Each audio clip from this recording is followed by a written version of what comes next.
Hello fellow enjoyers of the AFL, it's Matsa here with a long overdue Supercoach video. Before I get into it, just a quick little FYI, NBL Supercoach, I ranked 70th. Very happy, very proud, managed to sneak into the top 100 in the last round there. But yeah, we move on quickly to AFL Supercoach, and it's going to be a team reveal, and I'm going to talk about a few players who I consider pods, and the ownership percentage shows that they are. One who's not a pod is Harry Sheasel, so he comes in. I can't not pick him. I'm a North supporter, so he has to come in.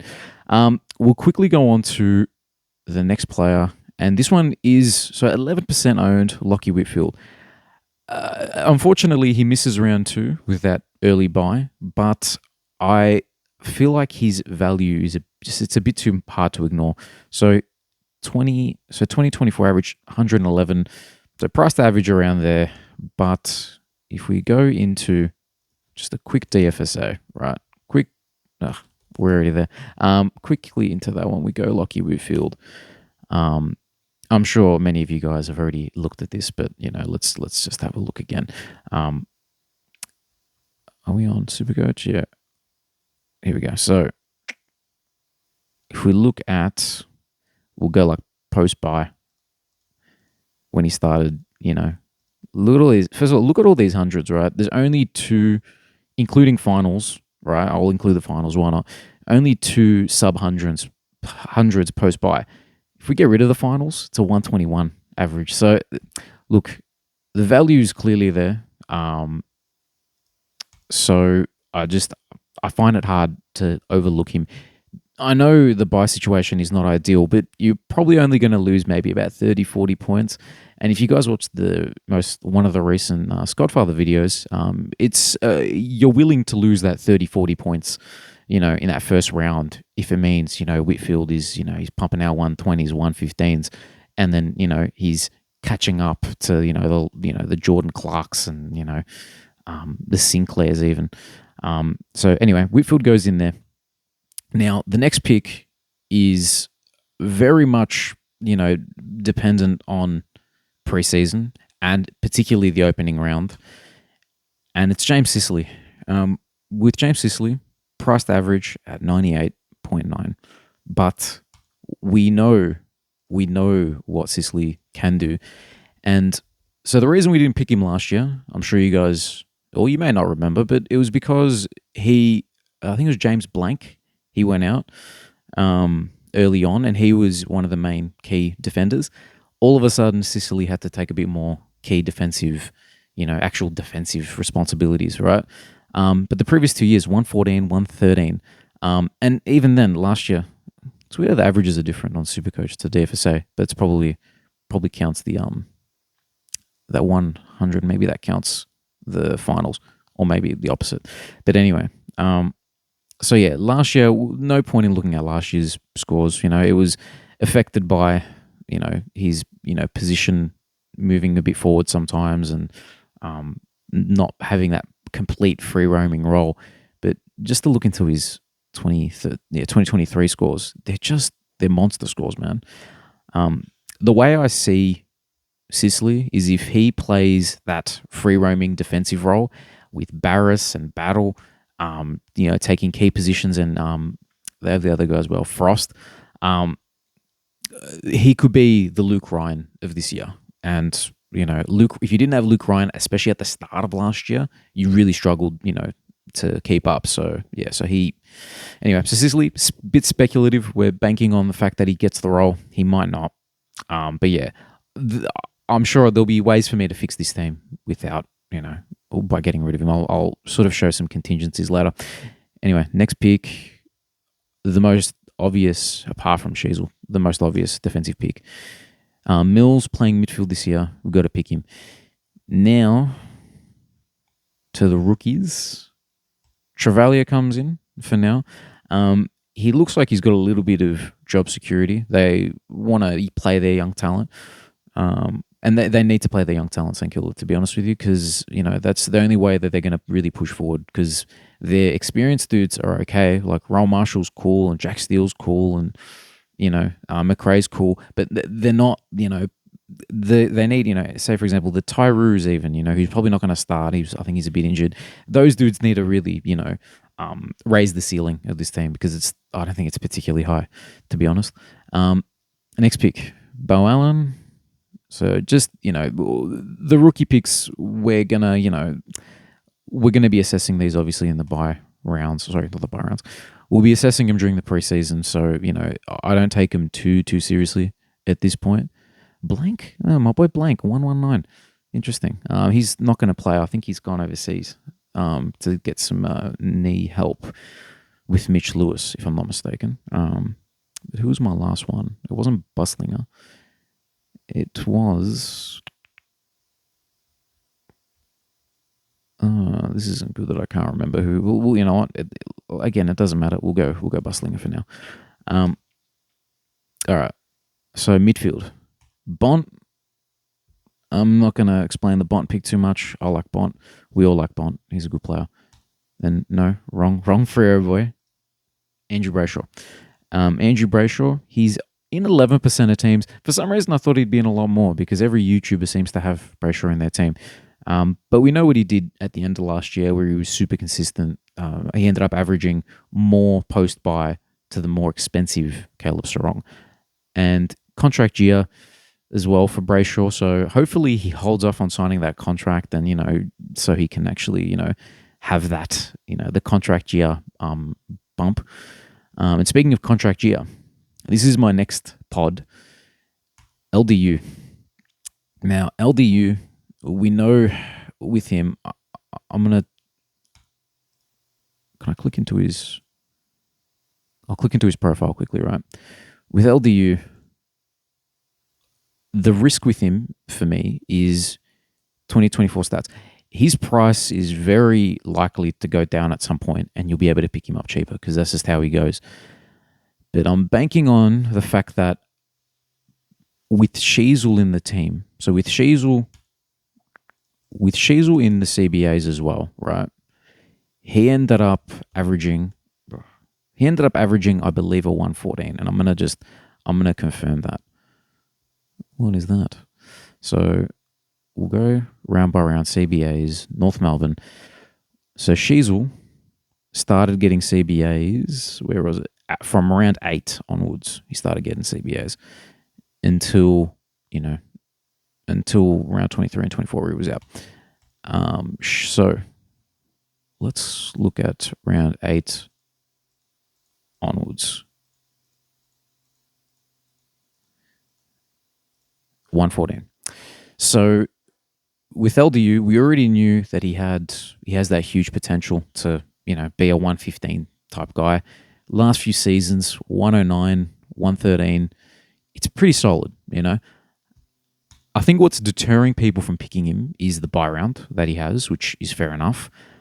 But I can manage at the moment, and I'll show you why a bit later, but only in 7% of teams. So it was between him, for me, and Tom Green, who I also really like. And that 106 average for Tom Green, it's really a 110, but it gets it's ruined from that game that he played against Sydney where he got 5 points the week that I traded him in last year. So, yeah, but the only thing with Tom Green is that Whitfield is too much valuable. He's too much value, and I don't know if I can pick both of them. So we've gone with LDU, another North boy, so it makes it even easier for me to watch North games, even when we might suck at some point this season. On to the next pick, we go into Clary, who I think, you just have to pick him this year. I think it'd be really gutsy to think that he won't, that he'll go again like this season, the 83 average season. He's going to go at least a 105, right? The Clary of old was, what was his average in the previous?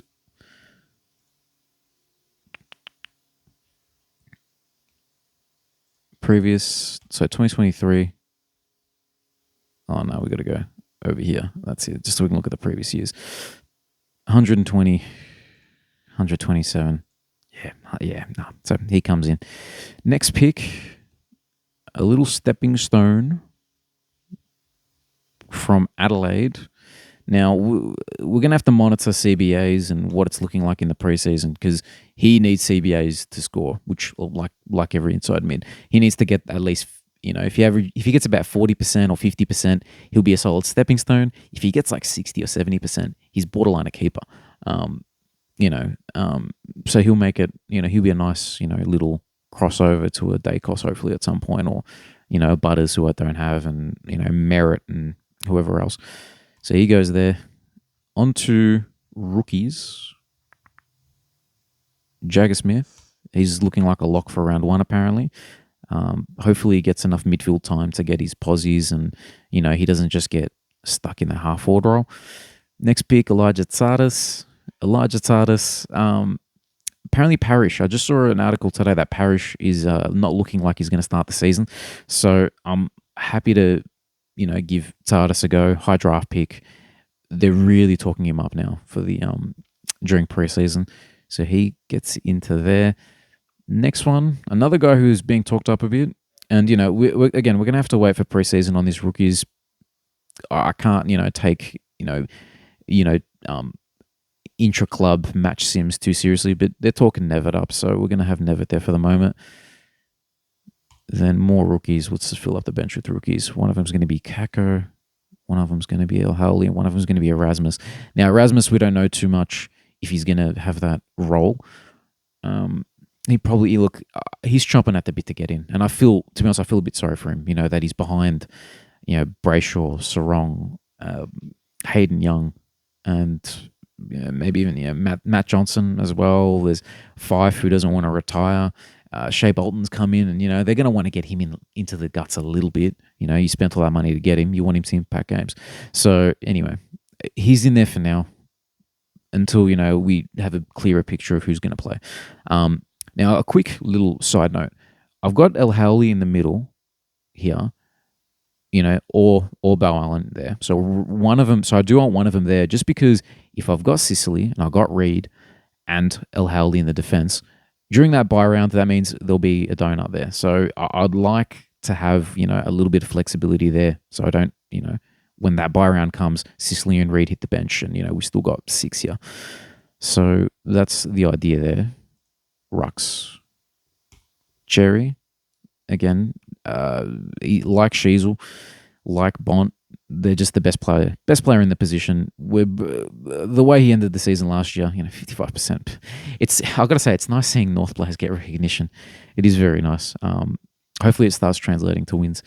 And now the next slightly risky pick, is Tom de Koning, who we need more information on. He's pitting it lying when he says it's going to be a dual ruck thing. Is he just trying to manipulate his way into Vossi's thinking?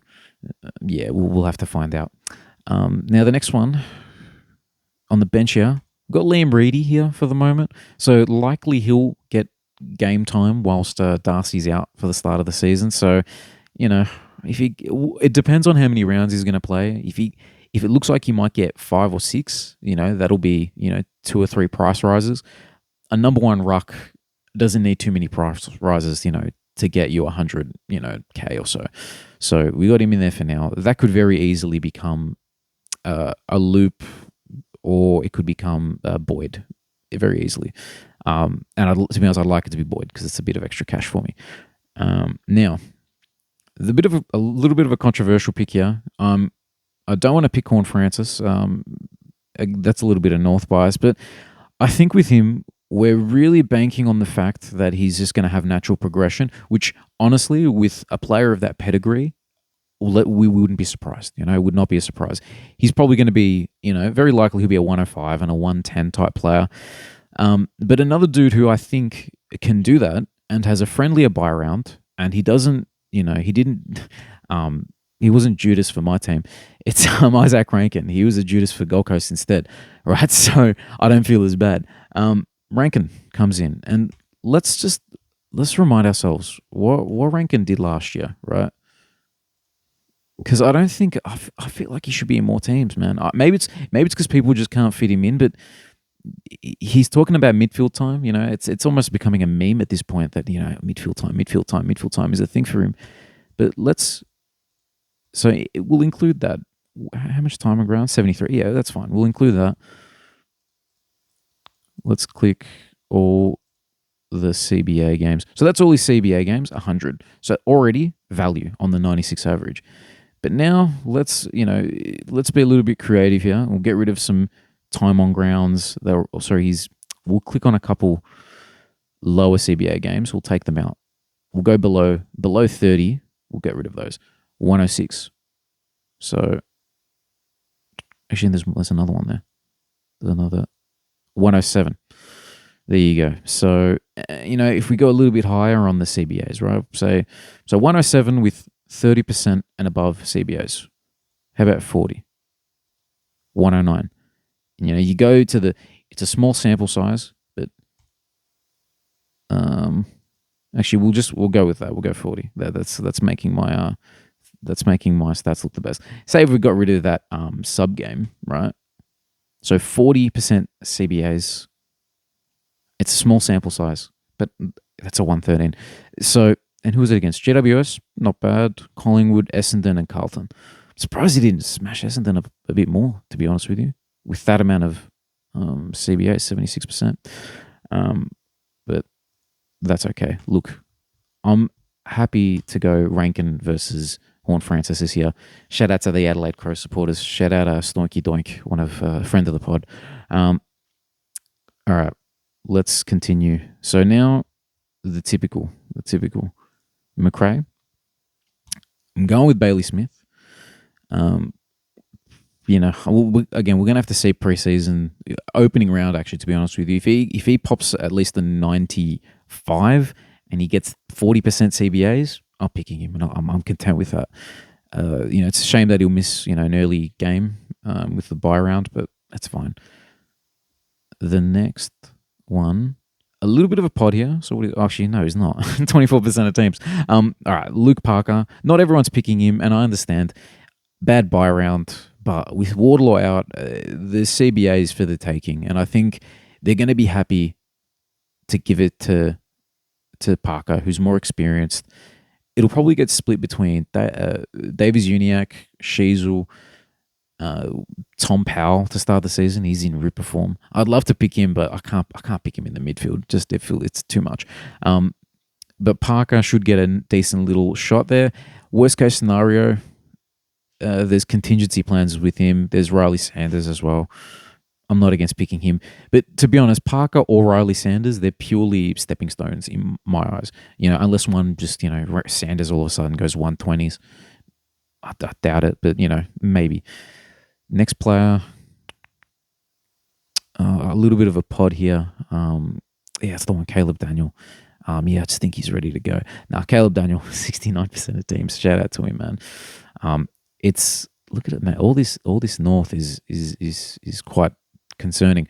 But I think if any year you're going to do it, it's this year. North. Maybe we're going to have a Hawthorn year. Maybe let's not count it out. But anyway, now the rest of the team. How are we doing? All right. There's not much left. It's just rookies here. So Joe Barry for now, impressing during preseason. Apparently getting involved up the ground a little bit. A high half forward. The next Robbie Gray, I feel like I've heard someone say, shout out to Robbie Gray. He was a gun. I'm going to search these up just because my eyes are starting to fail me. Connor Stone, Davidson. So again, we'll have to look at the preseason on those guys. And then last one, a guy who is looking very likely to get midfield minutes, and that's Elijah Hewitt. Now, we end up with $400 reduce left. The team itself, I think, is relatively, so we can see the whole team there. I think it's relatively well balanced, in regards to money spent throughout the ground. Maybe the forward line's a little bit heavy, and it spills over into a forward being in the flex spot. It's not the ideal use of a flex spot, in my opinion, in here, but there are not too many ruckmen that I'm overly comfortable with, ahead of, it may not have to drop a Whitfield or a LDU or, to get someone better there, or a Parker might have to go and a Smith. They go together all of a sudden, and it becomes a flex spot here. That could be a thing, but no. Anyway, so this is what we got at the moment. Let's have a look. So this is my buy schedule.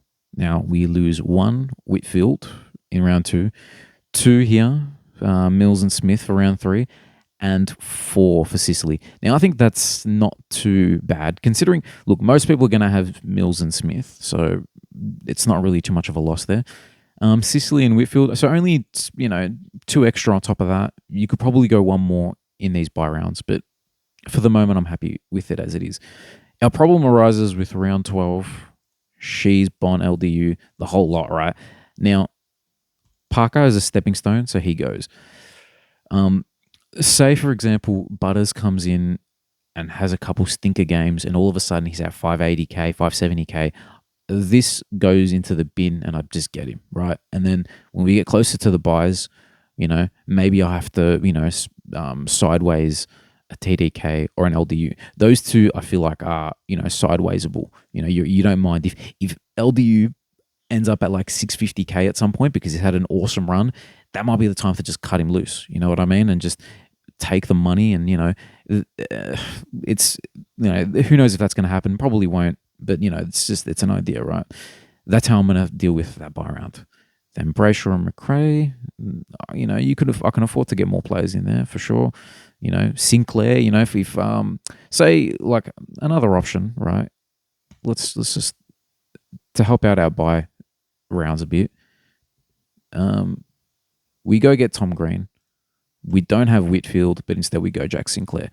That could be safer on the buy round department, but it's the team. I don't know. Sinclair is a pretty safe pick, I would say. I like the value of Whitfield. I'm looking at this and I almost like it better, to be honest with you. I almost like it better. But look, let me know what you think there. Sinclair and Green versus Whitfield and LDU. Let me know what you think about that. And then all of a sudden we've got less players in that round 12 buy. And we got, Sinclair's pretty safe. Tom Green, I think, is a beast. And he needs to be even more of a beast this year because they've lost, players. Let's just go back. Anyway, that's another idea. Now, $400 left. Is there contingencies? Like, do I need to get, say, an Ashcroft? If I need to get an Ashcroft, Travaglio can go. He can go into, if he plays a Caleb Smith. Reedy can go to a Boyd. If anyone knows the reference the subtle reference that I made there with a Boyd, shout out to you. You have a good taste in kids' movies. And then, Erasmus can become one of the golden children, Ashcroft, who we know is going to play. Will he get the role? That's the only concern. If he's playing half forward, I think even if he plays half forward, he probably still gets a lot of the ball, to be honest with you, because he's an accumulator in his juniors. He was, a huge accumulator, and I think they'll give him the opportunity to shine because, it's the future of the club. And, if worst case scenario, he's not that good, then in finals, they just give the CBAs to someone else, So, anyway, that's what, this is the situation of the team. There's some contingencies going on, and that money that I showed that I can pick up from Travaglio and Reedy, and, maybe even Berry couldn't go down. He's got a little bit of money there. That can mean Sicily goes up to a Sinclair. You know what I mean? So there's some contingency plans here, but generally I like what's going on. I like the buy situations. We're relatively prepared for them. But yeah, let me know what you think. This team, I know the team has, so let's count up a couple little categories of players. So Sheasel, Whitfield, Sicily, 3, Bont, Brayshaw, Davies-Uniacke, Oliver. So that's 7, 8, 9, 10, 11, 12, 13. 13 keepers, I would say, in the team already. And then we have Peatling, Mills, Parker as stepping stones. So that's about 16 players who can go on 95 plus on a weekly, and then you hope that a Bo Allen, Travaglia, Smith, Tardis, Berry, Hewitt, whoever it is, can just pick up the slack, and especially during the early buy rounds. Again, let me know what you think. Is there any glaring missing players apart from Horne-Francis? We don't talk about Horne-Francis. No, sorry for the not doing a video for a while. I just didn't have ideas of what to do, to be honest. I've been very overwhelmed by this whole Supercoach situation. But we're getting more comfortable. We're getting close to the start of the season. Let's enjoy these pracky games, guys. See you on the next one.